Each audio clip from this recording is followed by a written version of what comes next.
From Boca Raton, Florida, Rabbis Efrem Goldberg, Philip Moskowitz, and Josh Broide are taking you Behind the Bima. The BRS rabbis shmooze about contemporary issues and talk to special guests who give a behind-the-scenes look at how they got to where they are and what keeps them going. Welcome to Behind the Bima. Good evening, ladies and gentlemen. It's 9 p.m. on Wednesday night. I am your host, Rabbi Efrem Goldberg, joined by my dear colleagues and friends, Rabbi Philip Moskowitz and Rabbi Josh Broide, and we're here to take you Behind the Bima.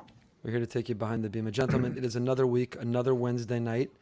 A lot going on, a lot to talk about, but we have two very special guests and opportunities tonight.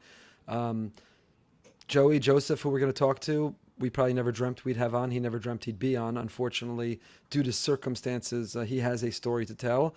And Congressman Torres, Representative Torres, also to show our appreciation, our gratitude, has been standing up in some very trying times for Israel and for the Jewish community in the face of anti-Semitism. So we're grateful. But let's begin with our sponsor. And our sponsor tonight is a bittersweet moment. Sponsor tonight is someone who's a big part of our family, literally and figuratively, here in BRS, and each of us personally, our very own, our beloved Linda Gordon. Linda Gordon has been working at BRS before any of us. She's been here for almost 25 years, and she's retiring. Well-deserved. She's moving on. She's going to be with her children and grandchildren, and she generously, we should be sponsoring tonight in her honor. Right. She sponsored in honor of us, and we love Linda. We're going to stay in touch with her forever, and we're so grateful. You have a favorite Linda moment? Share about our sponsor for a moment. There we got a little picture right there. Tell everybody a favorite Linda. First of all, I'm in total denial. I don't believe she's actually leaving. I think she's going to leave for like a week, realize how much she misses us, and come back. That's how integral Linda is. She's the heartbeat of BRS. No one has cared more about our members.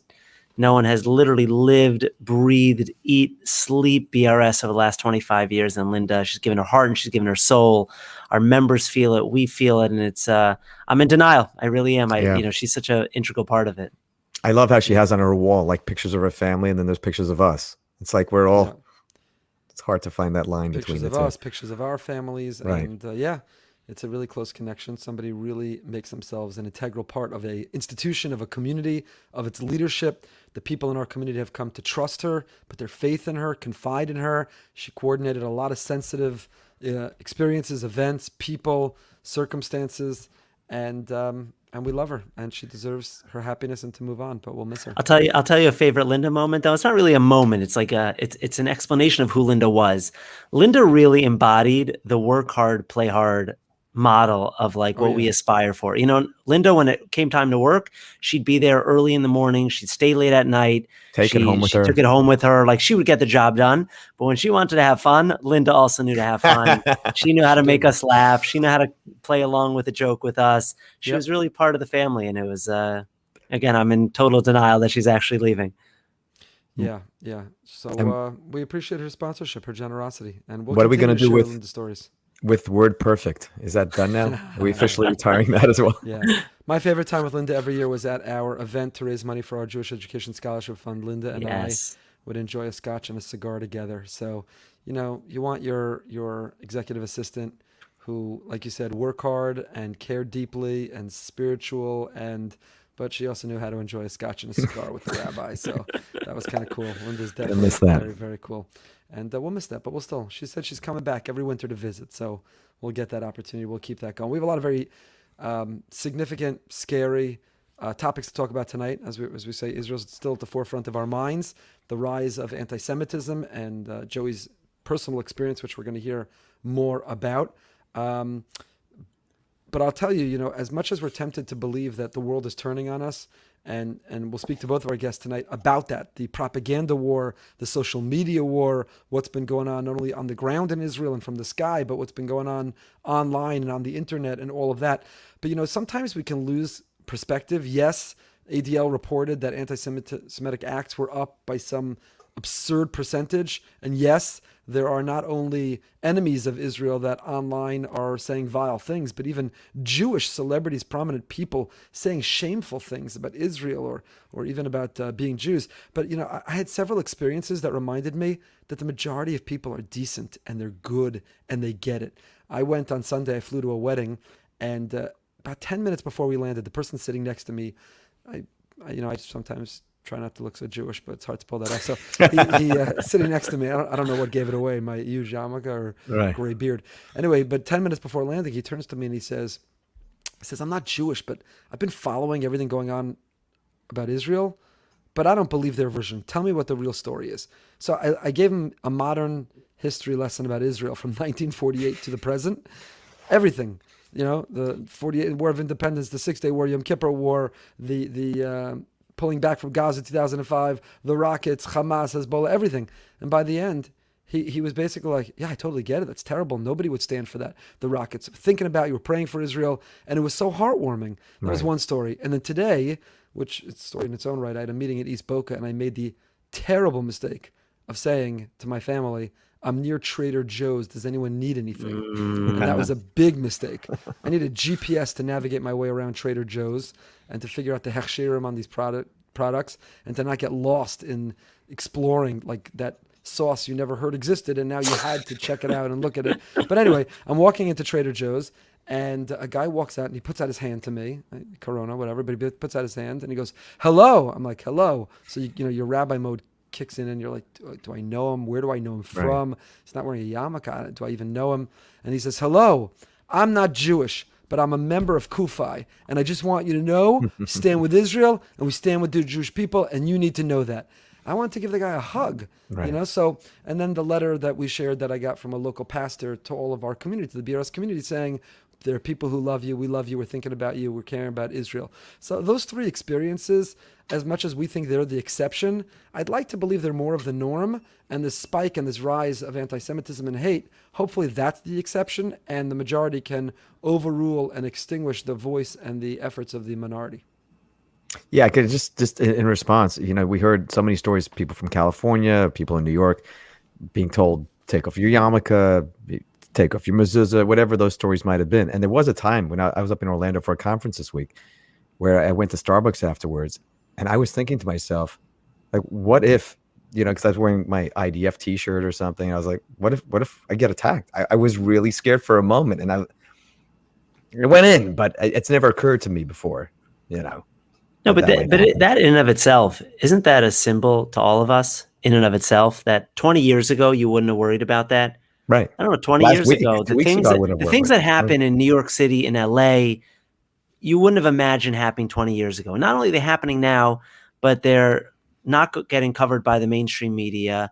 They're getting largely unnoticed. I don't know.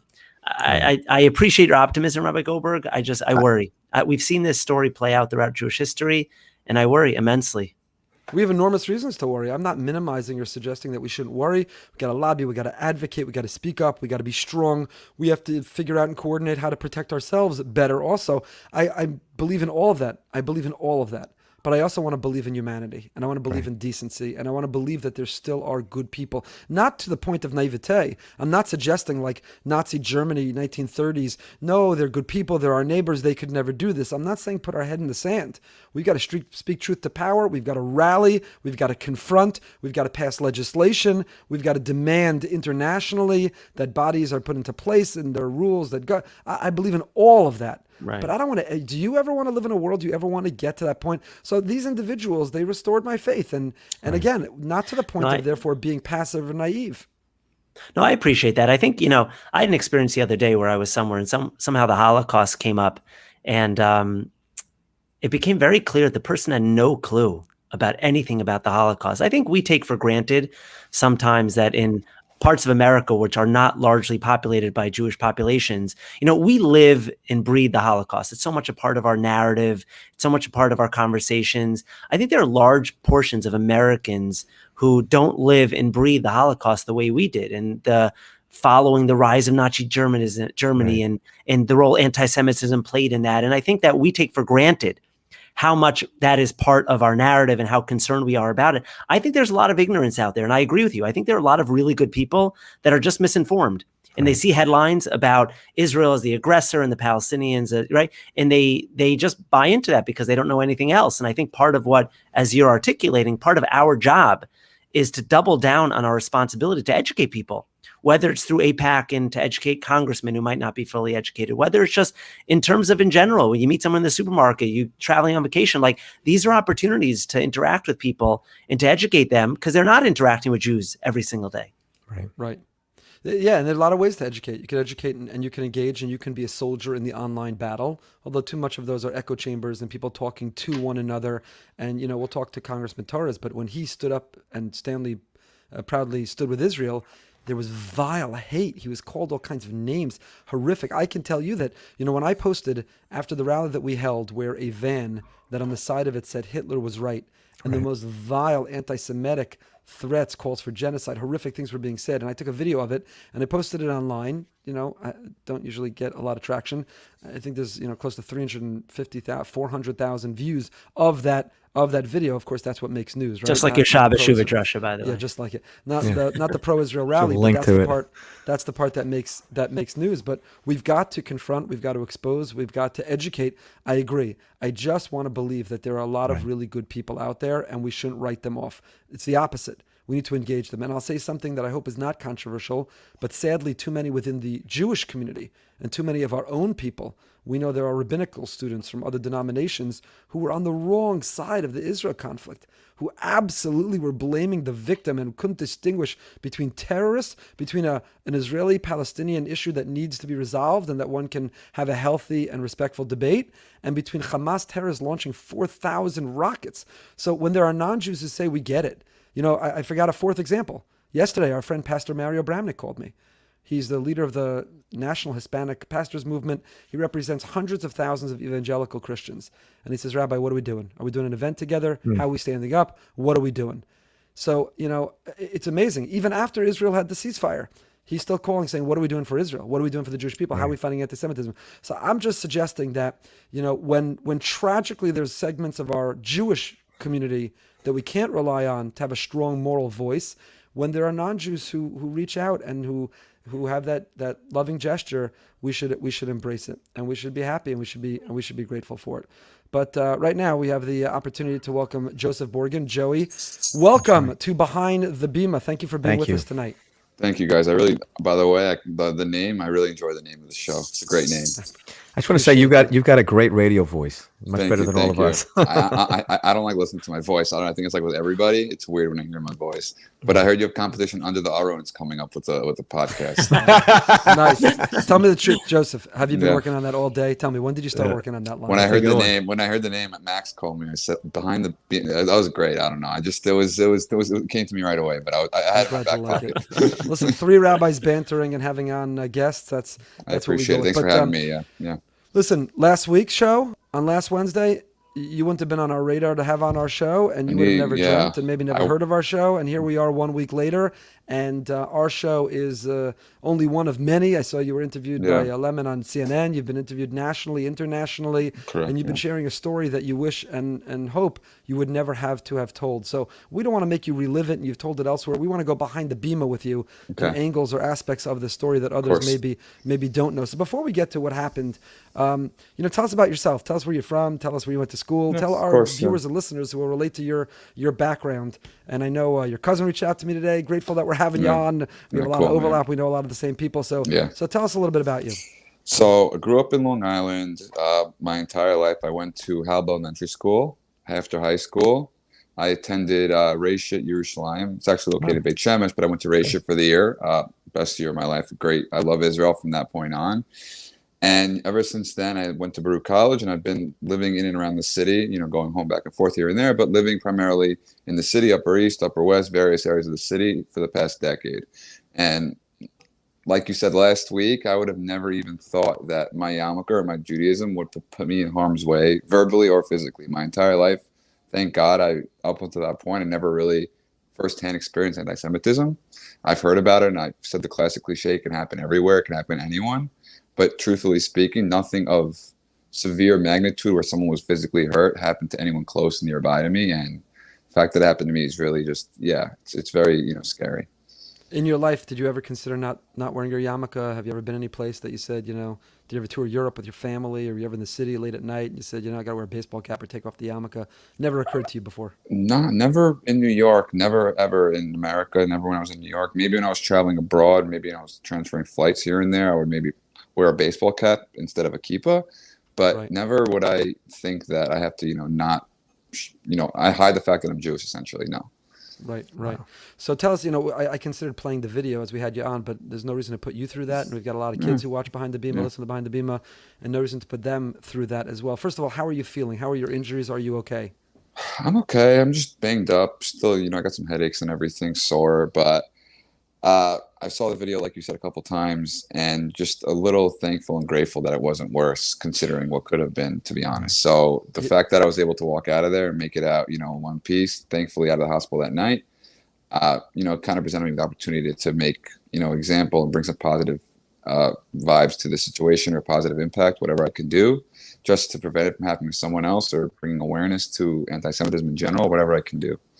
Well, that's great. You're obviously built tough, and that's a good thing. Yeah. So glad you Thanks, bounced yeah. back, because you're right. Watching that video, it's unimaginable that you'd walk away, and grateful that not only are you alive, but you're well, Yeah. and hopefully you'll have a quick recovery. So Thank you, know, thank you. walk us through what happened. You went to this rally in Manhattan. You're pro-Israel. Your family, you've always been pro-Israel, I assume. Yeah, Stand with Israel correct. when she's in a hard place. You know, I've always been to the rallies growing up. Maybe in the past year or two, I've kind of become more interested and active because I've seen kind of the backlash. I'll be honest, the thing that really gets me the most is the social media aspect of things. I don't really follow Twitter because it really just makes me nauseous, and all the back and forth and everything. Right. So I've been aware of, you know, how things have been developing over the past year, and even recently in the past weeks. So when I went to this rally, I went to a rally 2 weeks ago. I think it was either a Tuesday or Wednesday. Same location, same spot, same time frame, same everything. I wore my kippah, was meeting my friends, met them at the crowd, you know, went there, went back. I was there for 2-3 hours. Nothing major happened. You know, there'd be incidents here and there. Maybe someone would try to run in and start a fight, but nothing really happened. So when I had the opportunity to attend the second rally on Thursday night, I didn't really, you know, bat an eye, put much thought into it. You know, I didn't think I was in danger in any way or any sort of threat relative to the previous week. So, you know, I was doing the same thing, and this time I didn't even make it to the rally. I was a block or two away, in the midst of texting my friends, "Where are you guys? I want to meet you at the rally," you know, etc. Were you wearing an Israeli flag draped over you, carrying No, anything, or so the only that's- thing so- was your yarmulke? Your Yeah, yarmulke was it the wasn't one an distinguishing factor. anti-Zionism, exactly. So that's kind of, you know, it kind of merges the two because, like I've said previously in numerous interviews, I was just wearing a kippah. I wasn't wearing an Israeli flag. I wasn't wearing an Israeli shirt. The only way to really tell me apart from anyone else in the crowd and identify that I was different than, I guess, people in close proximity was my kippah. Yeah, So that tells you everything. That's a really, really important insight. Because, exactly. Yeah. you know, many people are seeing the spike of anti-Semitism as anti-Israel. What do you expect? Israel's an aggressor. Israel apartheid. Israel this. Israel that. But what they don't understand is the exact opposite. Anti-Israel is anti-Semitism, and the They go evidence hand of in that hand. yeah, exactly. You know, for us too, we had a rally last week, and thank God we had a great turnout, and we were waving Israeli flags, and That's there awesome. was a van that went around and circled several times with a group of white supremacists, neo-Nazis, Yeah, whatever they whatever, were. yeah. But the entire van said Hitler was right, you should have killed all the Jews, yelling the most And vile, you can heinous, go online horrific and you can things. go online and see that written in various places currently, still Yeah, to this yeah. day, until this Yeah, moment.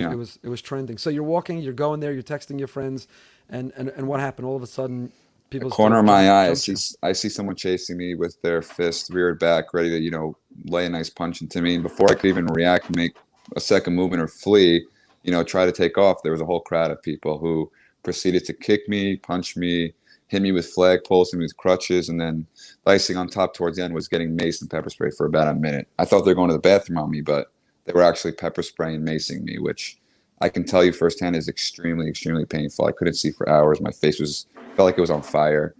But yeah, so essentially that's what took place. I went to the hospital, and thankfully, thank God, I was able to leave that night and be home with my family for Shabbos. What was going through your mind? People are punching, they're kicking, they're hitting you with things, they're macing you. There was a van near you that was backing up that looked like it could have even come close to driving over you. What was Yeah, I going through your remember. mind in Yeah, that moment? I literally fell to the ground and covered my head, face, and neck area as tightly as I could. I grabbed it as tightly, you know, whatever I could see was important. whatever I thought, first instinct, I guess, I just grabbed my head, face, neck area. And maybe that's why the rest of my body's more sore and my wrist is a little banged up. But Right. I essentially just went into survival mode and braced for impact and just try to make it out the other side. Were you worried you weren't going to? Did you think that might be the end? 1,000%. I didn't know how long it was going to last in the midst of it. It's you never know. I mean, who's to say that it could take 2 minutes, it could take 5, it could take 10. I've never been in that situation. there were thoughts running through my head that this could be the end. Were there people trying to help you? So I've seen the video once or twice, and there's an individual in a pink shirt that looks like he's trying to force people back, and he's huddled over me. And I mean, I can't really identify whether he's helping me or, exactly to what extent. I said in numerous interviews previously, if he was helping me and he was, in fact, putting himself in harm's way to protect me, I would love to speak with him, reach out and sit down with him and thank him, have a drink with him or something. I haven't heard back, but, I'm sure maybe he wants to keep private. It's okay. But like I said, anyone who's there to help me, the police have been top notch, amazing. The NYPD has been in constant communication with me. That night at the hospital, I met with some of the highest levels of the hate crimes unit. And since then, they've been intent on doing whatever they can to bring these perpetrators to justice. One of them was arrested, I saw, right? Second one was arrested as well, but unfortunately, I mean, they're both out on the streets, but nothing I can really do about that. That's New York. That's New York law for you, but what can you do? And you haven't been quiet about, obviously, you've been doing interviews all over. You're on Behind the Bima tonight, which I think is your most prestigious interview yet. Thank you. Was there ever any consideration to just kind of lay low, not come out in such a public way? What gave you the confidence, even after you've went through what you went through, to really come out there and put yourself out there even more, to be the face of really the battle against anti-Semitism in New York City? I didn't plan on when that incident happened. I didn't know the extent of what even happened to me until I saw the video and until that really went viral. At that point, I knew maybe this could have been something. But honestly, when I got home from the hospital that night, I must have had, no joke, hundreds of messages of support from people I haven't spoken to in years, people that friended me on Facebook, random people who didn't even know who I was and saw what happened. And honestly, at that point, that whole wave of support really kind of gave me the strength to try and make a difference. I don't know if I will. I can't say whether or not I will. I've reached out to the mayor and the governor of my state, Governor Cuomo, Mayor de Blasio, many times to try to get in touch with them and see if I can sit down and see if there's something we could do. We've yet to hear a reply from any of them. They never reached out to my family. I mean, Cuomo called my father. I called his office twice. I called yesterday and today. We left all my information. I'd love to speak with him, and I still haven't gotten a call. Wow. Some people I've been a resident of the New York City the past decade. I'm the biggest proponent of New York City. You can ask people who know me. My father's constantly telling me, move to Florida. He's the biggest. A smart man. He's not going anywhere. He'll appreciate that. Yeah, he loves Florida. He's always telling me to move. And I'm always one of these guys that said, no, I love New York. If I leave, I'm never coming back. But it's very disheartening when, forget the fact that these things take place, but even if they take place, you can't even reach out to the victim and make sure they're okay and just offer your support and everything. It's very hurtful, honestly. It's actually, there's so many lessons from what you just said. First of all, just to unpack it, and again, thank you for being with us. We really appreciate it. Of course, thank you for having me. But one is, when you describe, and I know Congressman Torres, who we're going to have on, feels the same way, but when you described after going through a terrible incident, that when people reach out and they text, they call, they get in touch, it means a world. You 100%. You're energized by that support. It's such an important lesson for all of us listening because, sometimes we're tempted to reach out and we say, what's the difference? I'm sure he's hearing from the whole rest of the world. Every bit counts. What difference won't? But every bit, every text, every email, every phone call makes a difference. So, and what 100%. does it take? If someone reads a text, you're not calling them and insisting you have to speak to them. Yeah. But someone's going through a hard time, and it doesn't have to be a victim of an anti-Semitic hate crime. It could be, somebody who's diagnosed with an illness, somebody's alone, somebody's going through a hard time. The power of reaching out. So I think that's really important from what you said. But the second thing that's important that I think we should unpack, and I don't want to rank and start ripping on the of course, yeah, I don't want to get too political. I'm trying to be a little down the middle, even though they certainly deserve it. But is that everybody runs to Twitter, everybody runs online. The mayor and the governor both made public statements about anti-Semitism. They have my information. They can reach out. And they both spoke about the attack, and you're the victim, and it's a terrible, terrible thing that happened. So it's almost as if they're more concerned with the court of public opinion 100%. and their image of how they're reacting than actually speaking to you. I mean, how long would it take to call you for 2 minutes and talk to you? Checking in, how are you feeling? I'm sorry this happened in our state or under my watch. How long would that take? And the fact that they haven't, we could give the benefit of the doubt. I guess they're busy. They have to defend themselves from. I'll be honest, Mayor De Blasio, I heard the other day, is but making jokes about the Knicks and Atlanta Hawks. I don't think. I mean, he's got time on his hands. Let's be real.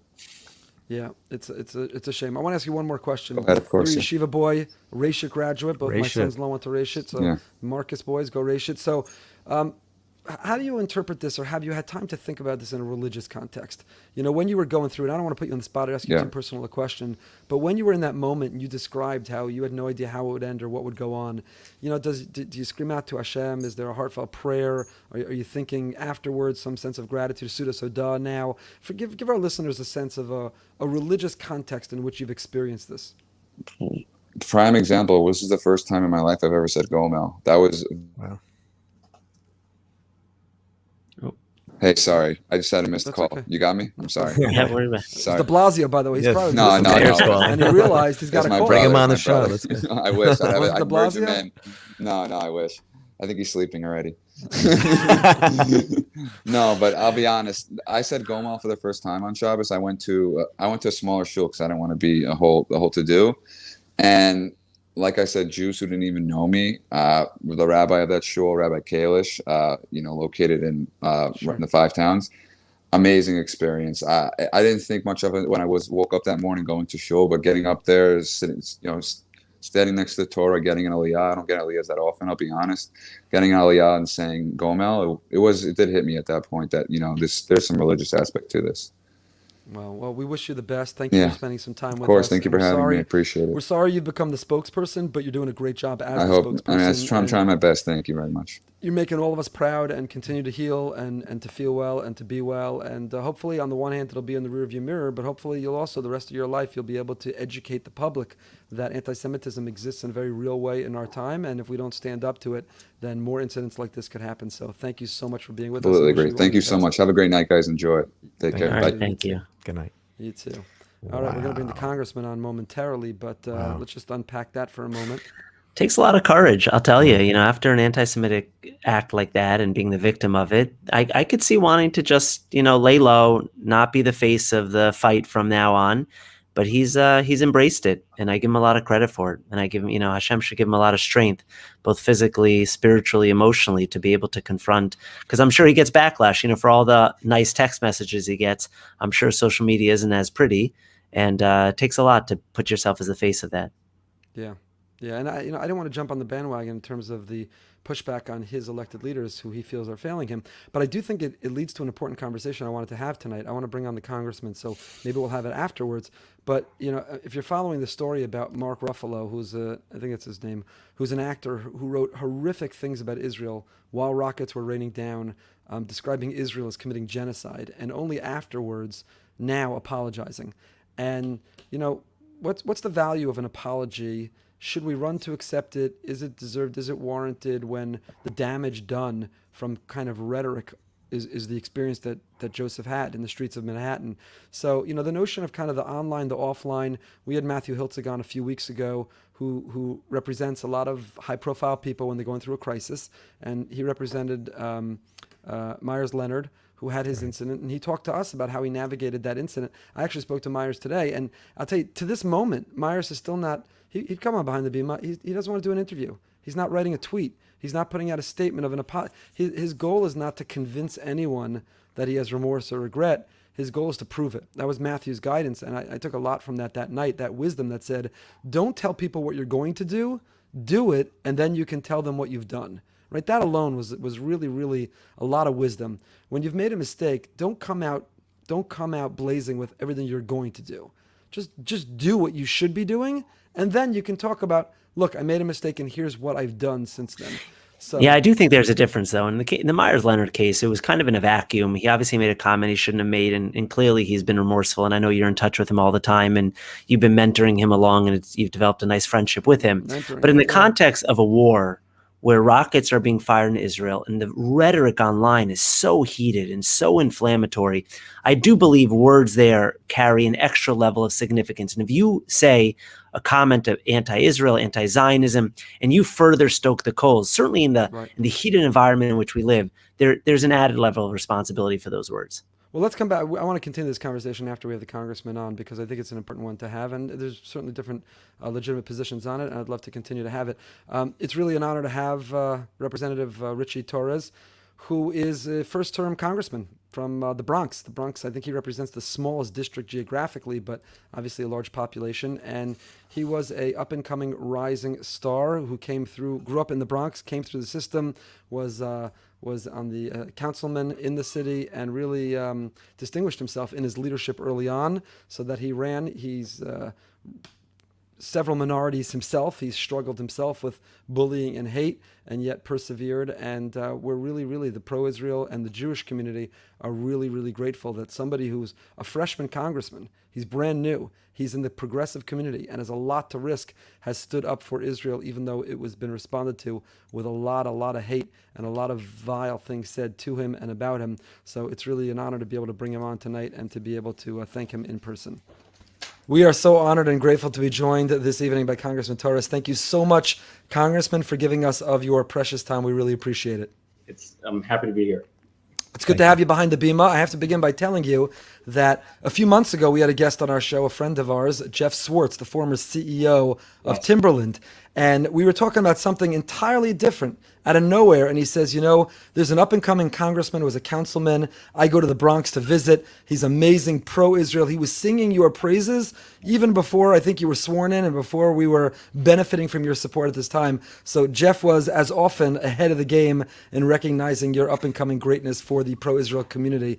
So he Probably sends because his of Behind the regards. Bima because of the show that you got elected, I'm sure. No, everyone not, heard not about exactly. it. Not exactly. Honored to be Jeff Schwartz.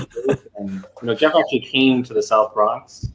He took a tour of the district. He's one of the most extraordinary people I've ever met, and he believed in me when very few people did. So I'm just enormously grateful for his friendship.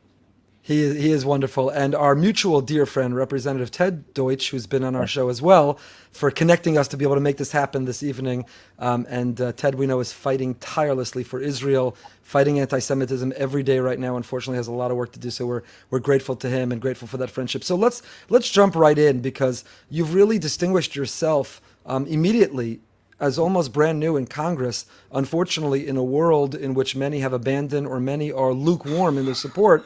But you've come out very, very strong. Israel, I don't need to tell you, for 11 days, 4,000 rockets. I have a brother and a sister who live in Israel with their families. My daughter's in Israel. Rabbi Broide's daughter is actually fighting in the IDF in Israel. She works in Iron Dome battery, fighting those rockets. And when they were falling, and we counted on many elected officials, some of whom described themselves as a Shomer Yisrael, a defender of the Jewish people, and they were absent, and their statements couldn't be found. But you were out front early, you were out front strong, and you faced a lot of opposition from it. You wrote a great article for the New York Post in which you said, here's why I'm supporting Israel despite the Twitter mob. So talk to us a little bit about where that support for Israel comes from. Where did you learn about Israel? Where did you fall in love with Israel? Why do you support Israel? And why are you willing to do it even though you become subject to personal attacks?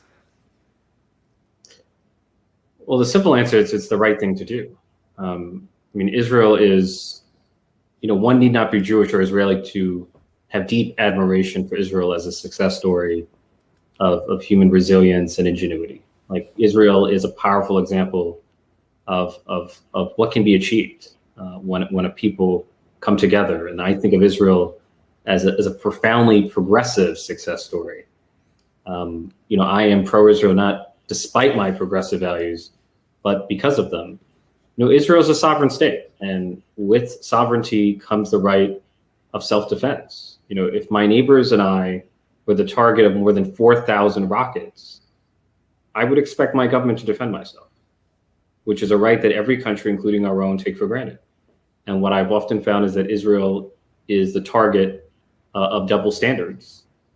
And I feel like I have an obligation to speak out against the undercurrent of anti-Semitism that often drives the disproportionate scrutiny of Israel.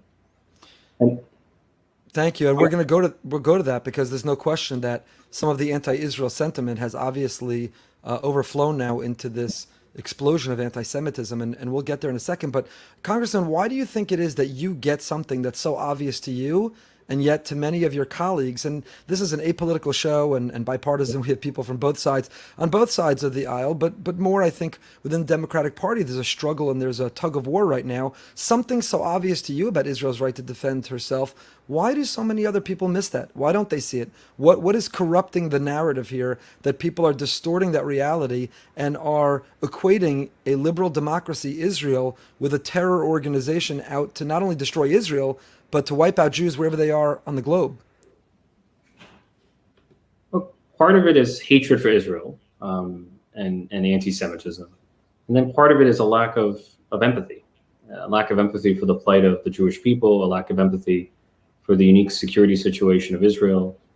You know, if you go to Israel and see the challenges that Israel faces with your own eyes, you know, there's nothing in the American experience that's remotely comparable to the volatility that Israel faces. Right? No one in the United States lives in danger or fear of rocket fire. Here in the United States, we're comfortably guarded with oceans. We have peaceful neighbors like Canada and Mexico. Whereas in Israel, you're surrounded by hostile neighbors, right? Al-Qaeda, the Hamas, Hezbollah. You know, I had a friend of mine, and some of my relationships have sustained damage, but a friend of mine sent me a meme that said the following. It said that it's crazy how the media has managed to brainwash people into thinking that villagers with stones are oppressing nuclear power. And I said to this person, I said, first of all, mention of media brainwashing is a classic anti-Semitic trope, number one. Number two, Hamas does not consist of villagers with stones. These are rockets, right. 4,000 rockets. Hezbollah and Hamas have more missiles than every NATO country except the United States combined. Wow. And so there are people who are expressing strong opinions against Israel and strong opinions about the Israeli-Palestinian conflict without knowing anything, without ever having gone to Israel, without knowing anything about the history or facts on the ground. I've taken the time to actually go to Israel. I've gone to the territories. I've studied the situation intensely, and I see clearly the anti-Semitic double standard that's often directed against Israel. I often wonder to myself, why is Israel the only country on earth targeted for delegitimation? Right? There's no BDS movement against China, which is detaining more than 1 million Muslims. No BDS movement against Myanmar, which has ethnically cleansed Muslims. No BDS movement against Iran, which is the leading state sponsor of terrorism. Right? Only Israel is targeted for destruction and delegitimation. And for me, that double standard is driven by anti-Semitism, and I refuse to turn a blind eye to it. You're absolutely amazing, and we can't thank you enough. And you articulate that message so perfectly and so accurately. And from the bottom of our hearts, we thank you. Tell us more about that trip to Israel and where this comes from, right? Again, something so obvious and clear, so factual to us, and something decent people everywhere should conclude. Sadly, we are counting fewer friends, people that we should be able to rely on, and you are among them, and you're towards that top of that list in a very short time. So, again, you said that it's obvious, it's the right thing to do, but beyond the right thing to do, you clearly have an affectionate tie to connection to Israel. Tell us about that trip. What led to that trip? What was it like? Where did you go? What did you see? What stands out? Well, I'm convinced that my commitment to Israel flows from my empathy as a person. And just a little bit about my background. I came from poverty. I was raised by a single mother who had to raise 3 children on minimum wage, which in the 1990s was a mere $4.25. I know what it's like to experience food insecurity and housing insecurity, poverty, racism and homophobia. I'm LGBTQ, I'm Afro-Latino. And so I traveled to Israel from a place of deep empathy. And the 2 experiences that had the greatest impact on me were Yad Vashem and the Masada.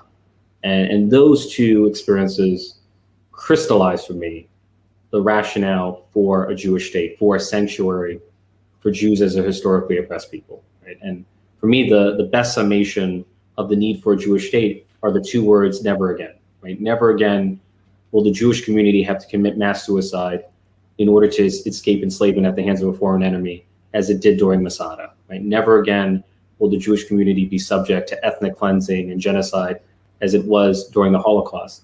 And the greatest safeguard against the repeat of our worst history is Israel as a Jewish state, which to me is a profoundly progressive enterprise, is to establish and secure a sanctuary for historically oppressed people. If that is not progressive, then I don't know what is. So could we come back to that? Because, and Rabbi Broide, I want to give you a chance to jump in here, but just to follow up, Congressman, on what you just said, it is a progressive, and yet you stand out among progressives.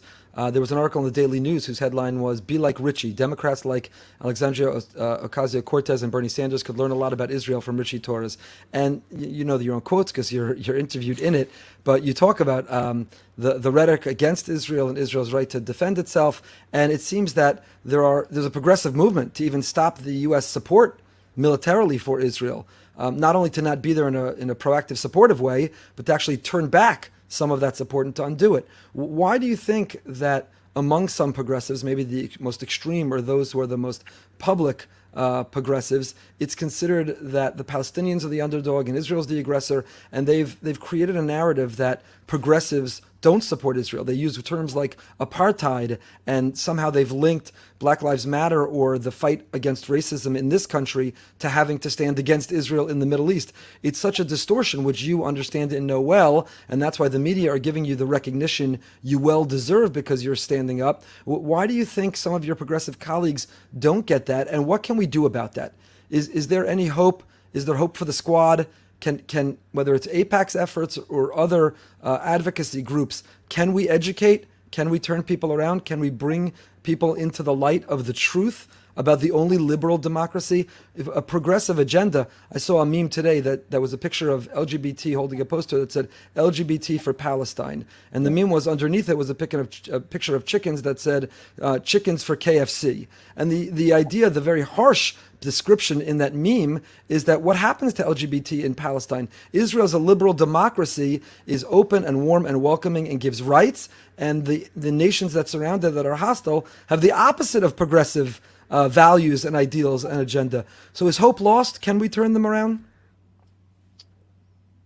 Look, the world has lost its mind when you have LGBTQ activists defending Hamas, which is a terrorist organization that systematically and savagely executes LGBTQ people.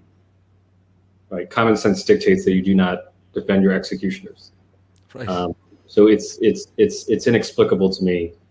Take the concept of intersectionality, and I feel like a proper conception of intersectionality ought to recognize the Jewish struggle for liberation and the Jewish experience of oppression. But notice that has been erased from the dominant notions of intersectionality. Intersectionality divides the world into oppressed versus oppressor, Black versus white, and the anti-Semitic interpretation portrays Jews as white oppressors. It portrays Israel as a white oppressive state. But take that concept for a moment.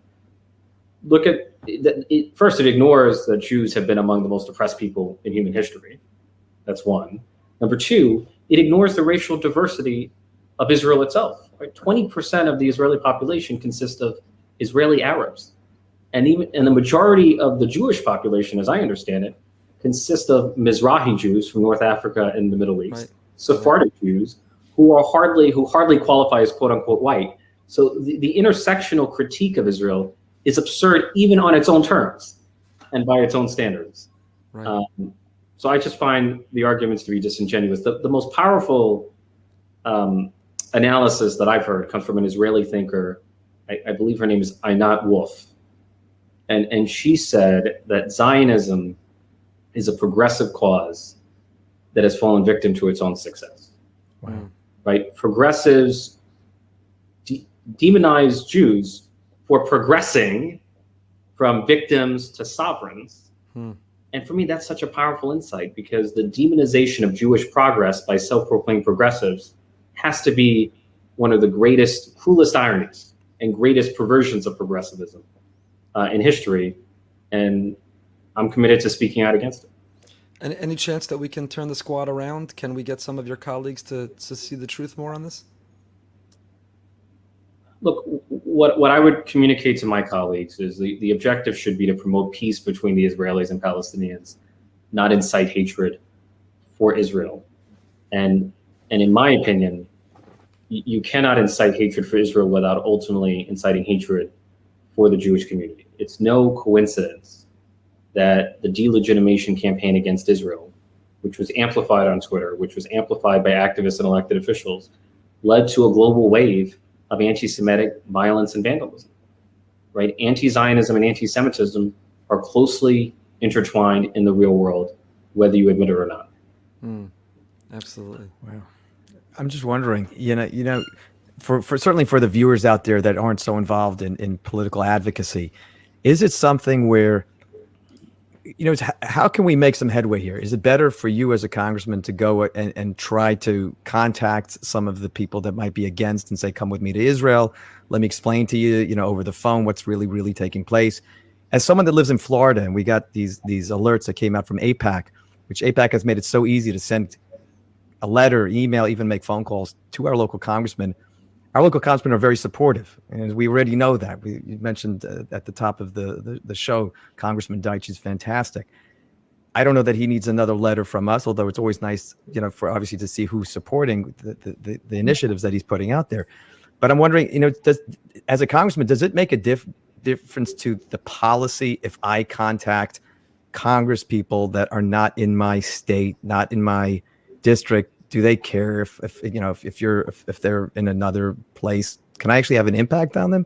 Is it better to rely on you? Like, how do we on the ground try to create some form of change? Well, first I want to point out that your Congressman Ted Deutsch is exceptional. I mean, he's the gold standard of public service, and there's no one who's more thoughtful about the subject of Israel than Congressman Deutsch. So I'm honored to have him as a colleague. To your question, my philosophy in life is if we do nothing, nothing will change. So we have no choice but to advocate for what we believe is right. And I can tell you as an elected official, it makes a difference to me.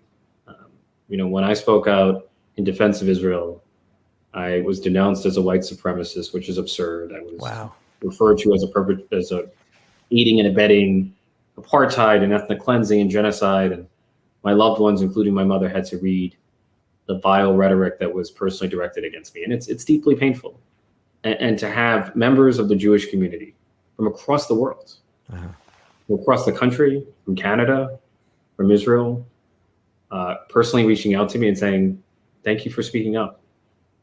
It means something to me because these are, it's particularly terrifying and traumatic times for the Jewish community, but it was emotionally draining for me. And when I receive those messages, it reminds me that I'm having an impact, that I'm making a difference. And as an elected official who wishes to do good in the world, I want to be reminded that I'm having an impact in improving people's lives. Well, and that's why we wanted to have you on tonight, is to hear your message, but also to thank you on behalf of the many, many listeners, those who watch, to know that we deeply, deeply and profoundly appreciate and will never forget that you had to be at the front lines, not of a physical war, but a propaganda war. And as you described, what your mother or loved ones had to read is unfair, it's unjust, and nobody deserves it. You don't deserve it for standing with the truth and standing with what's right. Did you ever waver? There are elected officials, there are celebrities, there were candidates for mayor of New York who came out supportive of Israel, and when they took the brunt, that onslaught, they quickly retreated, and they backed down, they apologized, and so on. Did you ever waver? Did you ever think, you know what, maybe I don't need to come out so strong on either direction on this, maybe I should clarify, maybe I should pivot? Did you ever waver? And if not, where do you get the strength? Where do you get the conviction not to? I never thought of wavering because for me, what it means to be a leader is to give up the need to be loved, the need for everyone's approval. Wow. Leadership requires you to take positions that will alienate people. And I'm willing to do what I think is right, even if it means facing ostracism from colleagues, from activists. I'm not here to be beloved. I'm here to do what I think is right, because the most important value in life and in politics is integrity. And I want to wake up every morning and know that I'm true to who I am and true to my deepest values as a public servant, and that I'm making my mother proud. I would attribute whatever strength and resilience I have to the Bronx. I mean, growing up in the Bronx and facing the rough and tumble of life in the Bronx, trust me, that's much more challenging than a few mean tweets. Congressman, Yankee fan? By definition. Yankees all the way. I'm a Big Ten Democrat, so I will tolerate Yankee Met fans. Okay. Red Sox might be a bridge too far for me. But. Agreed. But Yankees all the way. I've been a lifelong fan, and we celebrate that. Let's pivot for a moment. I know you're generous with your time. If we have a couple more minutes with you, and to, as you alluded to, as you referenced, the overflow, the spill from anti-Zionism, anti-Israel, and the link. Now, it's the people who think that if the Jews would just give up Israel, then anti-Semitism would disappear.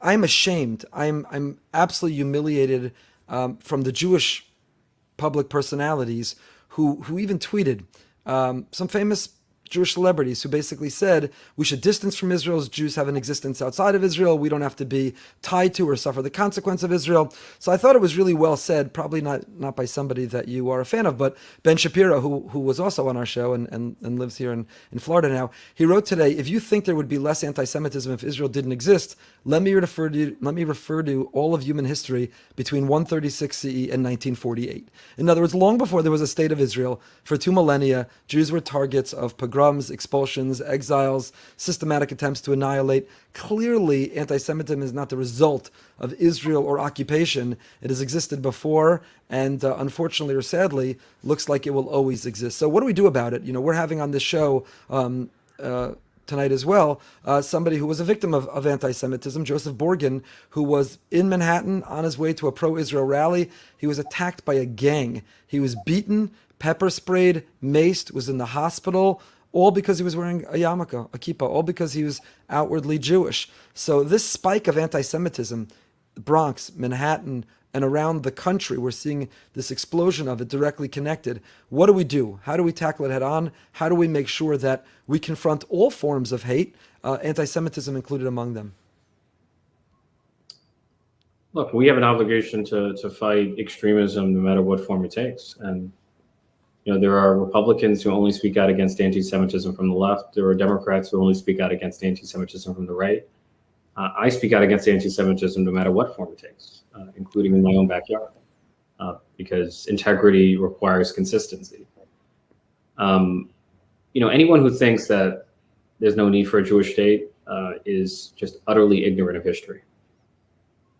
There has been a pattern of violent and genocidal anti-Semitism. It has a long and deep and ugly history, and we ignore it at our own peril.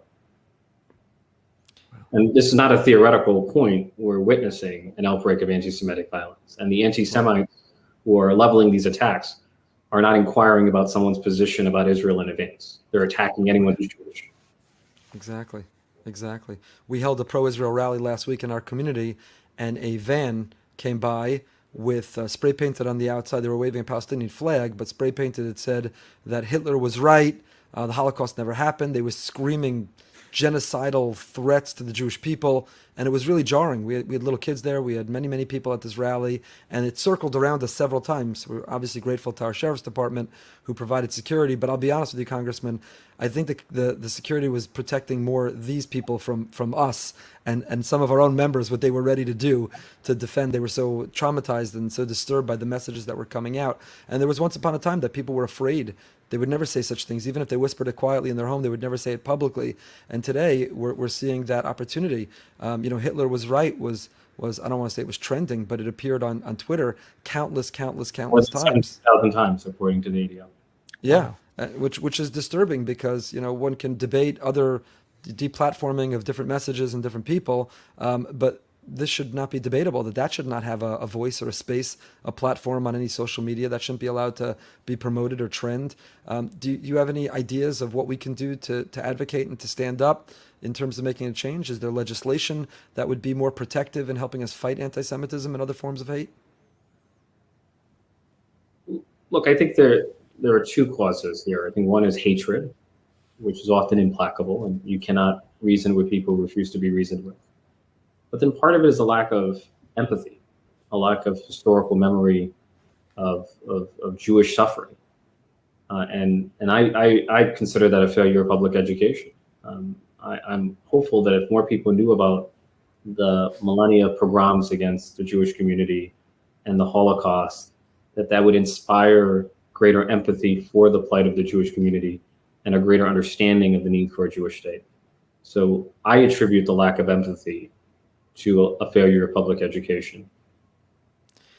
That makes sense. Well, we want to thank you for your time, Rabbi Broide. You have one last question? Yeah, just really quickly. I was just wondering, have you heard from other maybe congressmen, or political officials, or even just friends that have traveled to Israel, as an example, who might have not understood the experience of the Jewish people, or what the challenges were, but then they came back and they said, "Now I get it."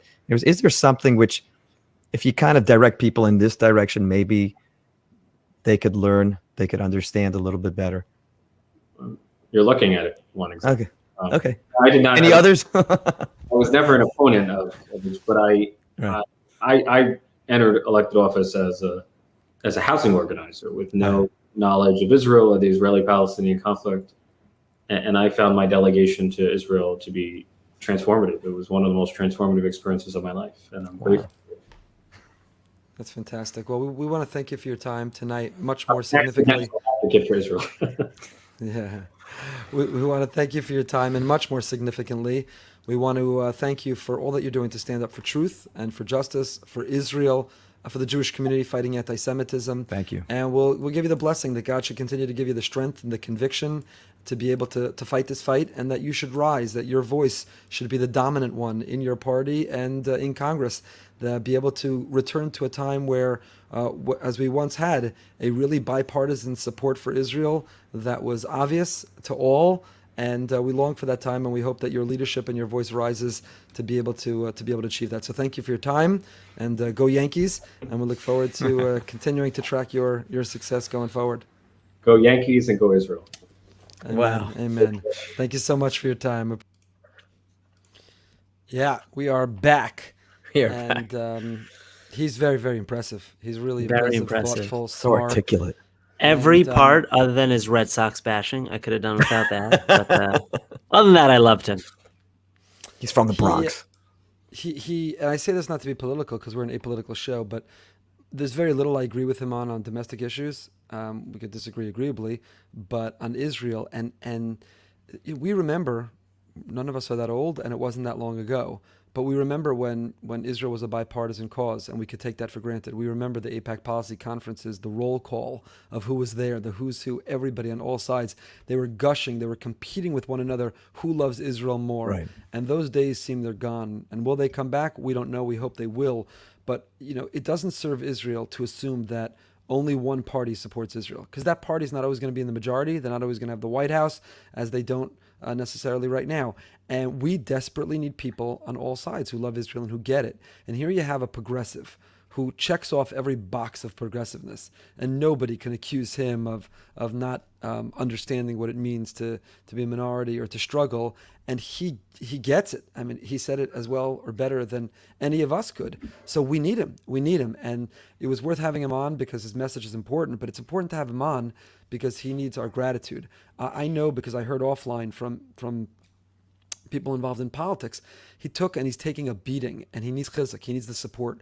So if you're watching, if you're listening, and I don't know exactly how, but you find, I'm sure Google it, you find his office, send a note, say thank you for standing with Israel unequivocally, standing with Israel unconditionally, standing with Israel without any caveats or without trying to qualify it in any which way. He needs and he deserves that support and that gratitude. And whatever disagreements or agreements you may have on other issues, which we all have with one another, on the issue of Israel, its security and its existence, we desperately need people not only on both sides, but from the progressive stream of the left side or of the Democrats. And so we're really, really grateful to have him. It'd be amazing. I was just thinking a couple of weeks when we had Yedida Harushan, and people really flooded the JNF office with opportunities to donate and to support JNF's cause. Wouldn't it be great if over the next 24, 48 hours, Ritchie Torres' office got flooded with phone calls of Behind the Bima listeners? Flooded. Tell your friends, tell your family, tell your coworkers, tell your colleagues to flood the office with thank you notes. That would be amazing. We assume, you alluded to this earlier, that we assume that we need to flood the offices of those who are not on our side. And we do, but we also can't take for granted. And if we want people to remain on our side and as spokespeople, then we need to do that. So just the one thing I would add is don't forget to mention that you heard him on Behind the Bima and you're calling to say thank you. So no, but he was great. I'll tell you one other thing. I spoke to him earlier in setting up the interview. I said, anything you don't want us to ask, anything you want us to ask to avoid, it's a courtesy that we try to offer. We don't tell the guest the questions we're going to ask, but we want it to be spontaneous. But he said one thing. He said one thing, and I was worried. He said, "Don't bring this up. Don't mention that." He said just one thing. He said, I'm not going to bash anybody. I will speak about ideas. I won't speak about people. So if you think I'm going to come out and attack anybody, it's not going to happen. I don't do that." So he's just an impressive person. That says it all. Impressive person. Yeah, that was impressive. So coming back, we're almost out of time, but I want to come back to the conversation that we were having earlier with Mark Ruffalo. So and again, the anti-Israel anti-Semites are out saying that his apology is only because Disney threatened him. I don't know, he's an actor for Disney. That Disney threatened him, or Hollywood must have threatened him, which is not exactly so slanted towards Israel, so I doubt that happened. But he wrote this text. He said, he wrote this post. "I've reflected and want to apologize for posts during the recent Israel-Hamas fighting that suggested Israel is committing genocide. It's not accurate. It's inflammatory, disrespectful, and is being used to justify anti-Semitism here and abroad. Now is the time to avoid hyperbole." So my question is not, are we grateful for his apology? Of course we are. It's on the record. He took a beating now for backtracking, and he didn't take this down. So grateful for it. It contributes positively. I'm happy. But what I saw online was several people gushing for, got to run to accept an apology. So great. It's wonderful he said that. You see he's on the right side. And I guess my question, I'm not saying anything definitively. I'm posing it as a question, is can we accept and embrace and give positive feedback and gratitude for the apology, but without somehow turning the person who a moment ago might have contributed to a flare-up of anti-Semitic attacks and all of a sudden turn them into a sort of hero or hold them up high because they have owned their words. And I wonder whether anyone would have the same reaction. If somebody posted horrifically biased, racist comments, if somebody used language that was inflammatory, if somebody wrote horrifically insensitive, racist comments, and then there were racist attacks and people were injured, people died, and they wrote, whoops, sorry, used hyperbole, not the time, I'm sorry if I was insensitive in using that. We'd be grateful they learned their lesson, but would we run to accept it and receive it and hold them up? What's missing, and I appreciate you giving me the time, I want to hear what you have to say. What's missing to me from the text was, and here, I don't know why I reacted that way. He doesn't say, well, if it wasn't genocidal, here's my question. If you are admitting that it wasn't accurate, it was inflammatory, it was disrespectful, and it's being used to justify anti-Semitism, and it was hyperbole. So now a day later, you're able to see it as all those things. Well, what are you doing about it? What was your blind spot? Why didn't you see that earlier? Why did you engage in this? How are you educating yourself? And what will you do to positively impact the security of Israel or even the Palestinian-Israel issue you claim to care about? All of that part is what's missing. Yeah, no, I agree. And I don't know if you read his original tweet for our listeners, but I'm just going to read it for people just so they understand the magnitude of what he wrote. He wrote, "Over 30 children killed, mothers dead, hundreds injured. We are on the brink of a full-scale war. Sanctions on South Africa helped free its black people. It's time for sanctions on Israel to free Palestinians. Join the call." Right? So that was his original tweet. And I agree with you. I think it comes back to our conversation previously, which is I think there's an enormous amount of misinformation out there. I don't even call it misinformation. I think it's just people who are not educated on the issue. And I think if you aren't living and breathing the Middle East like you and I do, and our communities do, and all of a sudden you see the news reports and the headlines coming out, you would also draw the conclusions that you were drawing. So, maybe I have a little bit of a different take where I don't blame people necessarily. I just think it's a reinforcement of the notion that there's an enormous amount of misinformation, uneducated people out there on the issues. And I think that puts the burden, I know you're going to disagree with me, but I really believe it puts the burden on our community who cares so deeply about this issue to make sure that we're getting out there and educating people as much as possible. It's what AIPAC does, and it's why we love AIPAC. It's the success story of Ritchie Torres, where AIPAC took someone, I know I'm not letting you in yet, but AIPAC took someone who they brought him to Israel and they allowed him to formulate an opinion based on education rather than just on headlines. And I think we need to do more of that. One of my kids texted me, I have to let Rabbi Broide speak more. So Rabbi Broide, what are you saying? I happen to agree with Rabbi Moskowitz here. I think that most of these people don't know what the issues are. I think that you and I, who, as you said, live and breathe these issues, still find them incredibly complicated. And now you have people in Hollywood making statements, people in the sports world making statements. They don't know the issue on either side. and they're getting a pressure to come out and make a statement, or they think it's the right thing to do, or they think it's the cool thing to do.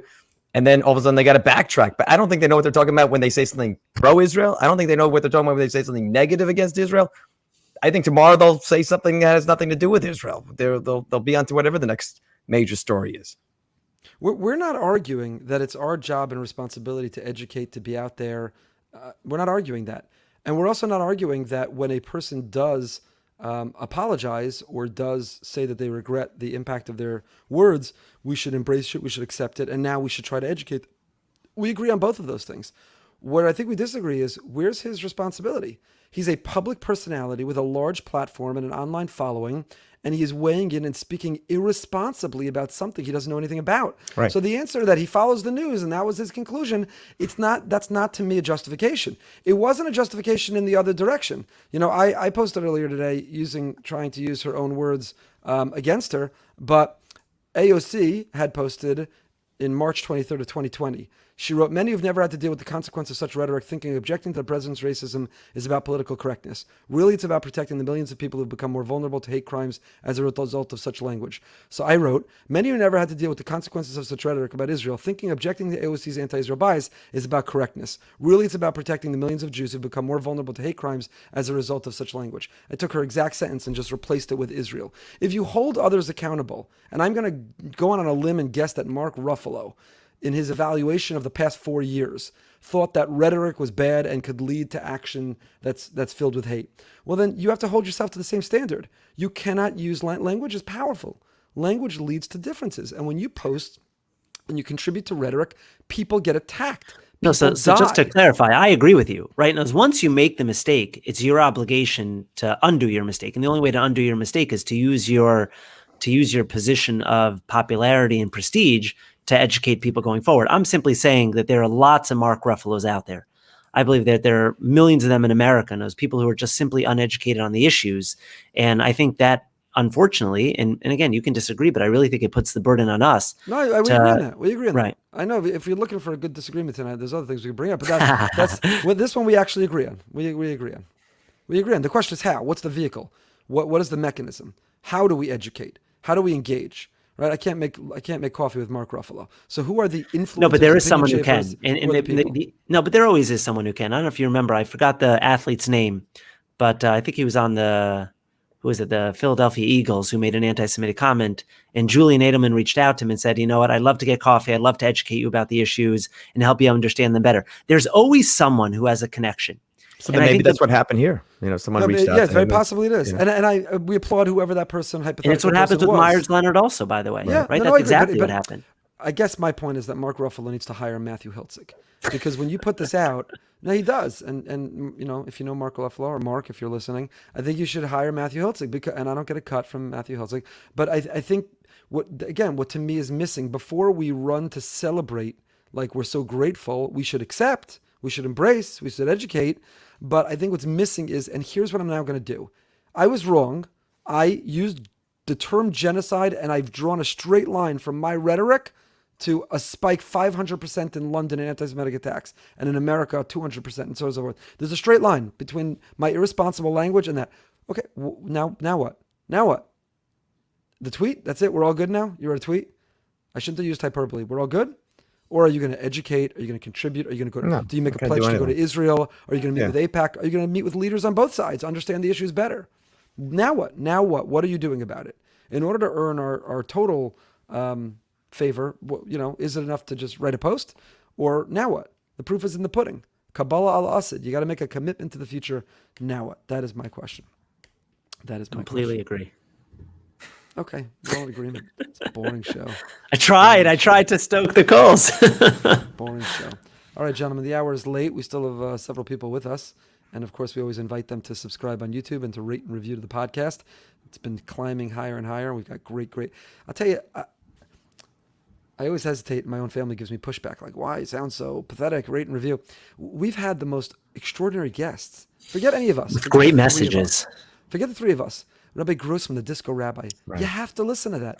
If you want to love all Jews, you have to listen to that. You did Yaharush on the Gaza Egypt border. He's at the front. 5 in the morning. You gotta listen to that. You gotta listen to Rabbi Benji Levine about his grandfather, Ravari Levine. You gotta listen. Next week's guest, you've got to listen to next week's guest. These are no miss. So if you're listening now, we're preaching to the choir, but tell other people, not for us, not for Goldberg, Broide, and Moskowitz, but the guest. Tell them exactly what to skip to and where they can get right to the guest. But for the sake of people getting more exposed to hear these really wonderful people. You know, when I went back to the Jeff Swartz interview, because I wanted to make sure that it was Ritchie Torres he was talking about, I was like, this was an amazing interview.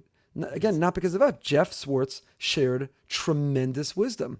So if you rate and review and it climbs the ladder, more people learn about it, find out about it, listen to it, more people are inspired by it. Anything else you want to close with going on in your lives, going on in the community as we continue to grow? Very excited to announce that our shul is really back. Our community is back. We talked about that last week in terms of Shavuos. We consulted today, and we hope within the next couple weeks we're going to be able to move to a mask optional for all, vaccinated, unvaccinated, even children.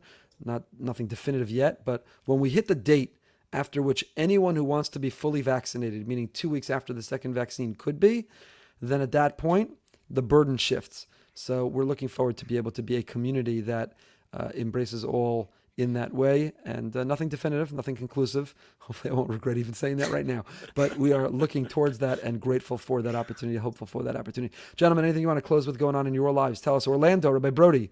Orlando, what was that about? Incredible trip, momentum. We took a little reunion trip up to Orlando, 50 guys that went on one of these trips to Israel with us. And now we're spent 3 days together trying to figure out, what's next. And when you get together, 50 guys spending 3 days just trying to work on themselves, better relationships with their spouses, to become a better dad, and more committed to something in Jewish life. It's very, very inspiring. What was one highlight?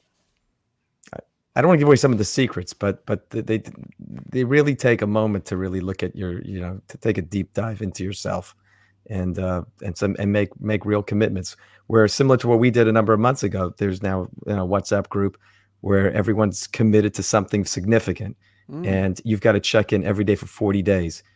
One of the educators, Charlie would always say, it's not a inspiration doesn't do anything. It's ritual, and making something a ritual. Same way you never forget to brush your teeth in the mornings, become part of who you are, as opposed to, let's say, your 5-year-old, right? It's hard to get that person to do it because it's not part of who they are yet.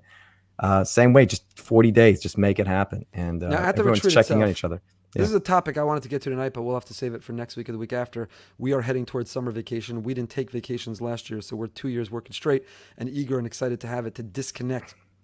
How do you do that with technology? What will be with Behind the Bima over the summer? So we'll get to, because I know, Rabbi Broide, you made a bold move, really annoying to me, but a bold move a while ago to turn all notifications on your phone off. So you have no idea. We can have WhatsApp conversations for 4 hours. Everyone's like, "Where's Brody?" So no phone ringing, no texting, nothing. We'll get to that another time. But my question to you is: on the retreat, do all of the participants are they on their? These are Type A personalities, uber successful guys, business people, probably a room full of Ritalin. So are they able to disconnect? Do they take the phones away? Do they have to leave it in their room? Are they fully present? It's encouraged. It's encouraged. I would say, unfortunately, I was one of the people that just kind of broke that rule. Staff. It's funny because you weren't responding to our stuff. No, you could see when I check in. I'm saying I wasn't constantly on it, but I think most of the guys were actually disconnected from wherever they were supposed to be. It was fantastic. Nice. It was very powerful. It was very, very powerful. And you can just see when you get guys that are as you said, very, very successful people, just breaking down and getting a little emotional. It's unbelievable. It's very, very, very powerful. Well, it fits with your motto: inspire yourself to inspire others, but others being inspired inspires you. So being in a room with those people and living vicariously through their eyes, powerful. It's got to be great. Rabbi Moskowitz, before we turn to you, shout out to my daughter Tamar, who has already sent me a screenshot of the text message she sent to Ritchie Torres' office, thanking him. So for our listeners, Rabbi Moskowitz has given you homework. You could find it online. Go on. It'll take 20 seconds. It makes a difference. He's giving you a challenge. Mention you heard him on Behind the Bima, and you want to thank him for everything that he's doing. Rabbi Moskowitz, what's going on with you? Anything this week? Anything happening in your life? Yeah, unfortunately, many of you know, people have been listening to my classes for the last number of months. I've been davening hard for my cousin from Hillside, New Jersey, who was very sick. Unfortunately, passed away last week. So there's been a little bit of a cloud hanging over our family as you're trying to digest that really horrific news. 4 young boys really an incredible individual. The best description I have is he was just larger than life. Everything he did was large. It was with energy. It was with enthusiasm, with passion. Very close with him growing up and throughout my life.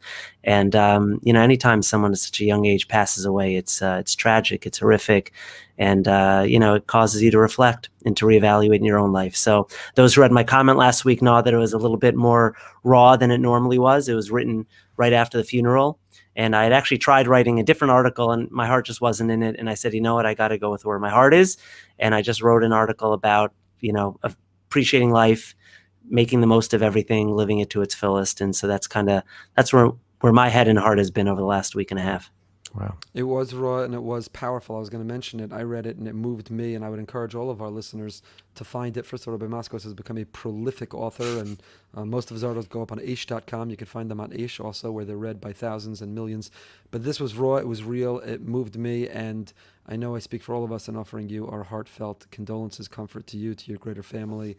It's the tragic loss of a young person. It's just beyond comprehension, explanation, and it's just, it's so, so painful.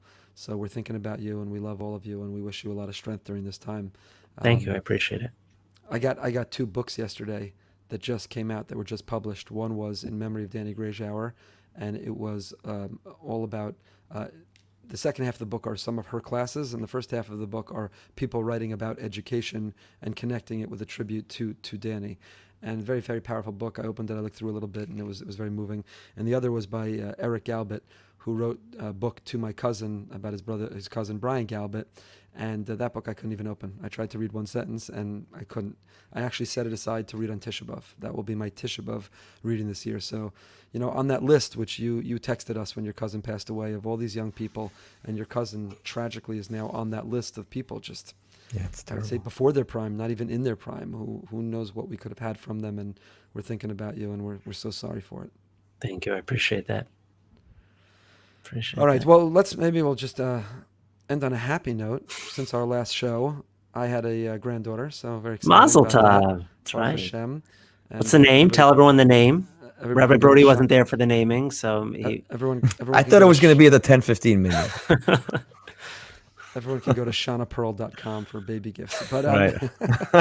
just joking. It doesn't exist. Don't even try. There's a link on ataraandkalev.com. I'll tell you what is meaningful. First of all, with tremendous, enormous gratitude, particularly in light of what you just shared, Rabbi Moskowitz, but the opportunity to share simcha and to be in good health, and the privilege at my age and stage of life to now have 2 grandchildren, and it's a huge bracha that I don't take for granted whatsoever. And she is named for my wife's grandmother, whose yahrzeit is this week, her first yahrzeit. Wow. So it's very, very powerful. She was named just a few days before the first yahrzeit of the woman for who she was named, Yocheved's Oma, Edith Goldsmith, who was a wonderful, wonderful woman. And so we're very excited, and it's wonderful. And I will tell you this, I love the Zeta roll. I love it.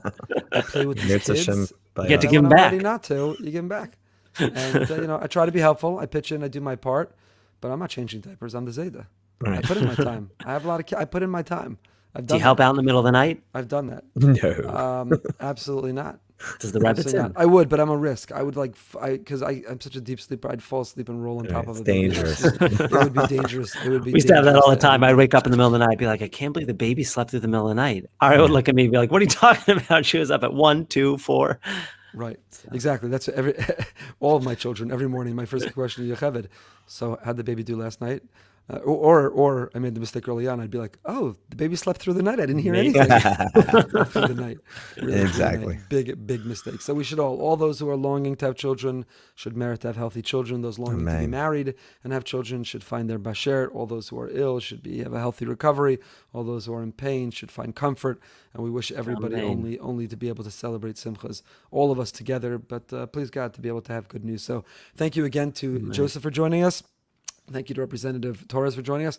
Huge thank you to Congressman Deutsch, who is our congressman, who's a dear friend, who's been on our show. We were trying to think of a lot of different avenues how we're going to get Congressman Torres on. And then I just called Congressman Deutsch. And I'm like, you know, Ritchie Torres is like, yeah. I'm like, what do you think behind the Bima? He's like, great idea.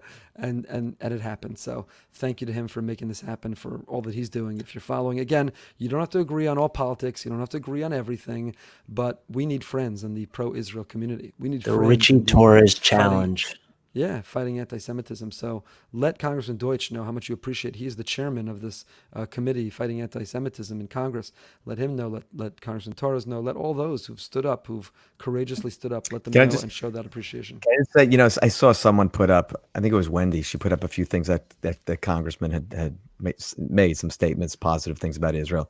And then you see everyone commenting, some are, thank you very much for your support of Israel. And then you have other people, well, what about everyone else? What about everyone else? We're not talking about everyone else right now. Right now, we're thanking the congressman. Everyone keep those other comments for the other people. Okay? Right. Stop with that nonsense. Can I just share one more thing? Because it's clear she's not, it's a safe time to do this, right? Yeah. Behind the Bima, we're deep into this. We've got a lot of listeners. People follow everywhere we go. People are behind the Bima. It's amazing. Anyone who thinks that this goes to our head or inflates our ego, my wife just texted me and said, when the show is over, don't forget tomorrow's garbage day. And right? Not like a great show or watch it when it's over. Just when you're like, when it's over, like there's garbage and there's this broken chair in the backyard. I better not find it there. And don't forget, hot chat, don't forget to take out the garbage. So anyone who's worried about us, Baruch Hashem, you heard them. By the way, one of the most popular behind the Bimas. When we had our Rebbitzins on and we did the marathon show, is one of the most popular. I think it's top 5, maybe top 3 of the shows. They are time to bring them back. They're the biggest celebrities we've ever had on so far. So, and they keep us humble, they keep us honest, and we love them and we're grateful for them. So anyway, on that note, until next time, stay happy, stay healthy,